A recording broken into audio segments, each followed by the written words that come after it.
Hey guys, so I'm going to continue on with some of the side control escape stuff. This is the one I almost forgot to cover. It's really important, gives a lot of people a hard time. It's when the guy's in side control, but he has the hand on the near side hip. All right, so we're here. So the guys, sometimes they start on the other side, they switch the hand to this side of the hip. It makes it a lot harder because the traditional escape where you shrimp out like this, the guy keeps following your hip with that hand and you can't get the knee in, okay? So what we're gonna do on this one is, first thing, same thing, I want the frames, arms in the same position. I frame the neck up. Sometimes it's a little extra space. I can wing this elbow open and it makes his chin go up and it kind of gives me space.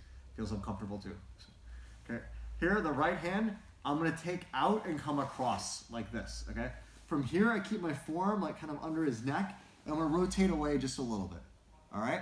There's the most common thing I get when I start to show this, people like, you're gonna get your back taken. You won't. As long as you don't go too far, you're fine. If the guy ever starts going for my back, I can start to turn back down and I'm fine. Okay, so he's stay really tight. Yeah. Okay, so the guy's gonna stay tight. I turn onto my side. I actually want to be on my side because my shoulder to this shoulder is like perpendicular to the floor, and that elevates him a little bit. My forearm is under his neck, and I have this kind of position with my hand turned out, and he drops his weight. Drop all your weight. See, it keeps him elevated. Okay. Now I want to bring my knees in tight to my body. We're going to start with that forward shrimp motion again. I put my left toes on the floor. My right knee is up tight to my chest. I'll use this left elbow on the floor for a little bit of force. Sometimes I'll frame here. Just depends. Okay, and what we're going to do is we're going to do this forward shrimp, and I got to keep this knee super tight. Okay, and I can rotate. You have to stay really tight. Okay, I have to rotate in, and I can get my knee in front of this arm. Okay, so from here, once this is in, the only way for him to get back in front of that, he's got to lift his arm up. Okay. I can feed my left foot. Even if he doesn't, just stay tight with your arm. Okay, I can extend this down and feed the left foot here. Okay, when you're drilling this, it's really important for this to be realistic. The guy needs to stay tight, right? So stay tight, right? Because if the guy gets loose and backs up, you could just shrimp out and get away. He has to stay really tight. Okay, I'm here. Left foot goes on the floor, knee stays tight, and I do this forward shrimp motion. Sometimes it takes 2 or 3 until I get my knee in front of this like armpit area. Okay, once I get this in here, I bring my leg up. I extend my shin down and feed my left foot in. Once this left foot has hooked, it's really easy to get out. Even if he stays really tight, stay really tight. See, I can start lifting and start working up to my frames, and this acts as the far leg that connects to recompose, and it's easy to just find a way to scramble up. Okay? This move, it's a little bit tricky to get down at first. The big mistakes people will make is they do this, but then the knee goes outside his arm. Okay? You see how I'm out here? Right? The most important thing is when I go, this knee has to stay tight. You can't open this as you do it. So sometimes it takes multiple shrimps, and I go like through like where his chest is into that armpit space, and I come back flat. I don't care if he crushes me here, like get really tight, right?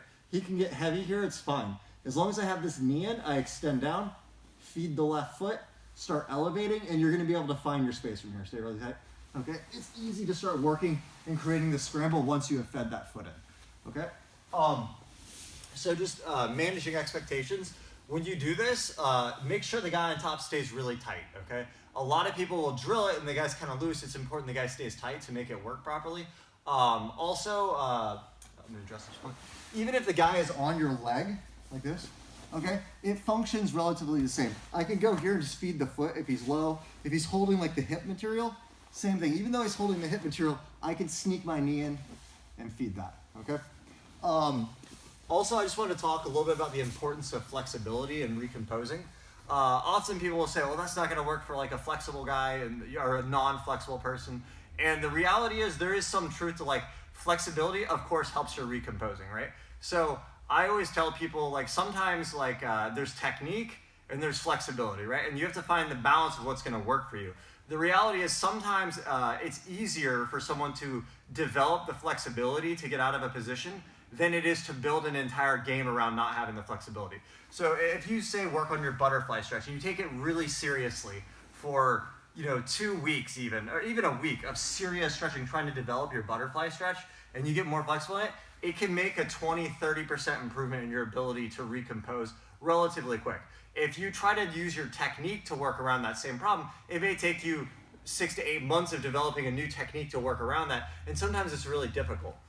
So physical attributes, it's not like you have to be super strong or you have to be super flexible. This technique will work for people of just normal, moderate flexibility.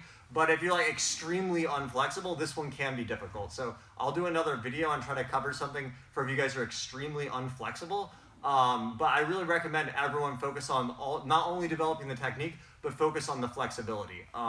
It's kind of the same analogy like with strength, right? Like spider guard's a great position, but if you don't have the strength to hold yourself from a pull-up bar because you just can't hold, you don't have the grips, spider guard's not going to work, right? So there's certain like base physical requirements, either strength or flexibility, to help you develop the techniques you need, okay? So yeah, guys, go ahead and try around with this. Please comment. It's really hard when I show some of these techniques because there's a lot of subtleties when you're actually sparring. So I like to show the base technique. You guys try it out. Comment and leave messages if you guys have a hard time. And as always, please share and subscribe if you guys like it. Thanks a lot.